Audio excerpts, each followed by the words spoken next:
Alright YouTube, so we are back with some Final Fantasy VII Remake content. Today we are looking at how to get all 9 dresses in Final Fantasy VII Remake. There's 3 for each character, Tifa, Aerith, and Cloud. Now there's a few reasons why we're making this video. For one, I'm a big trophy achievement type guy when I'm playing my video games, and I've seen that there was the Dress to the Nines trophy for getting all 9 dresses.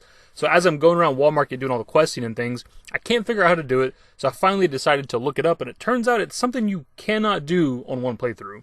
You have to beat Final Fantasy VII Remake and unlock Chapter Select in order to go back to previous chapters and do things differently to get different dresses for whenever you get to Chapter 9. It's a little more convoluted than you would think. Like, there's a question Tifa asks you in Chapter 3, and depending on the answer you give her, affects what dress that she has later on in Chapter 9 during the Walmart stuff, and you wouldn't think that that had any sort of effect, but it actually does. When it comes to Aerith, her dresses are determined by the amount of side quests you do in Chapter 8. So when it comes to Cloud's dresses, they're determined by exactly what you do within Walmart, like specific side quests and specific actions. So a mild spoiler warning here if you haven't been to Walmart yet, and of course if you haven't seen all the dresses, but I'd be surprised if this was a trophy you could get without a guide. So first up, we'll start with Tifa, who has the easiest way to determine which dress she'll be wearing, and during Chapter 3 you have to complete all of these side quests. And once you complete all the side quests, you'll unlock an event called Discover Alone at Last, where you go back to your apartment in the Sector 7 slums and talk to Tifa. She says y'all should go out sometime and catch up, and asks you what kind of outfit you think she should wear. And this is what determines which dress she'll be wearing in Walmart. So if you choose Mature, this will give her the iconic blue dress from the original game. If you choose Sporty, it'll give her this silver dress that kind of looks like Chun-Li. And if you choose Exotic, it'll give her this black dress.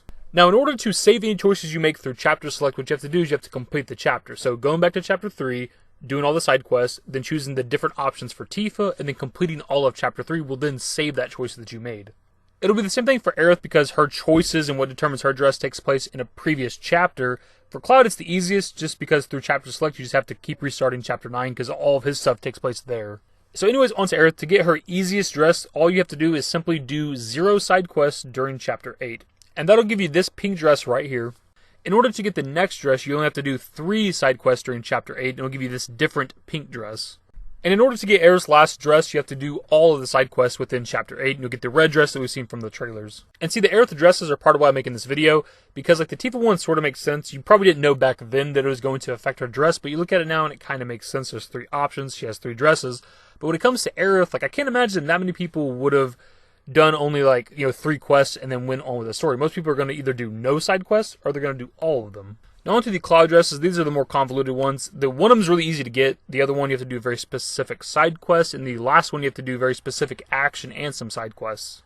So first up, we have the very basic gray dress from the trailers. In order to get this one, you just don't do any side quests during Walmart during Chapter 9. So whenever Aerith is getting dressed and you're waiting on her, just go straight back to Madam M's, and it'll eventually prompt you to go inside. Now in order to get this other dress for Cloud, you need to complete the Party Never Stops side quest and the Dynamite Bodies side quest.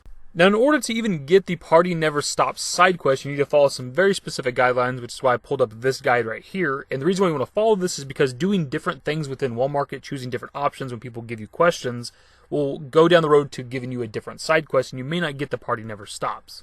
So for example, at the very top, whenever you're talking to Sam outside of Walmart and you're describing Tifa to him, choosing a different option will unlock a different side quest. So follow the guide on screen exactly and to unlock the Party Never Stops side quest, complete that.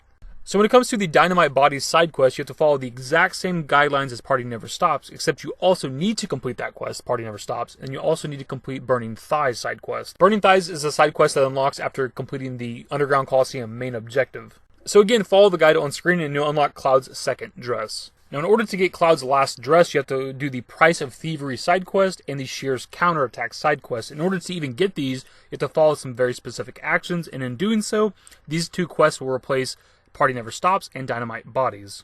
Now the guidelines you have to follow for this last dress are relatively simple compared to the last one. When you first talk to Chocobo Sam, you describe Tifa as good at bookkeeping. You don't talk to Johnny's dad in the inn lobby, and you don't talk to the manager at the front desk. You don't follow Johnny when he runs off on your way to Don Corneo's mansion. Whenever you speak to Chocobo Sam again, you choose heads with the coin flip.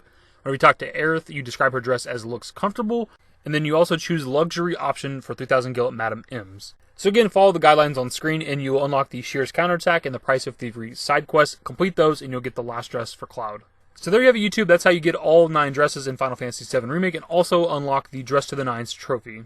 And now you guys see why I wanted to make a video on this, because I didn't realize it was that intricate. I don't know why they made it so complicated to where like all these little factors of what you do and don't do like determine which dress you're going to get. It's like, it's cool that that's a thing in this game, but it's like beyond complicated just to get a different dress. Also find it kind of weird that you have to beat the game and have chapters select in order to get different dresses, because I remember before the game came out they mentioned that each of the characters have different dresses, but they never said you had to play through the game multiple times. So I'm going to pass off to you guys really quickly. The question I want to ask is, on your first playthrough of Final Fantasy VII Remake, which dresses did you get? For me, it was the blue dress for Tifa, the mature option. For Aerith, it was the red dress for doing all the side quests. And for Cloud, it was the second dress. Anyways, that's the video, my dudes. Hopefully you enjoyed. If you did, give it a thumbs up. Subscribe to the channel if you guys are new and want to stay updated with more Final Fantasy VII Remake content. Turn on my notifications. Follow me on Twitter at @DashingDavid, at my Discord. Links to my social networks are in the description and in the outro. Later, guys. Give me a smile, give me forever for a while, give me forever for a while. Quit acting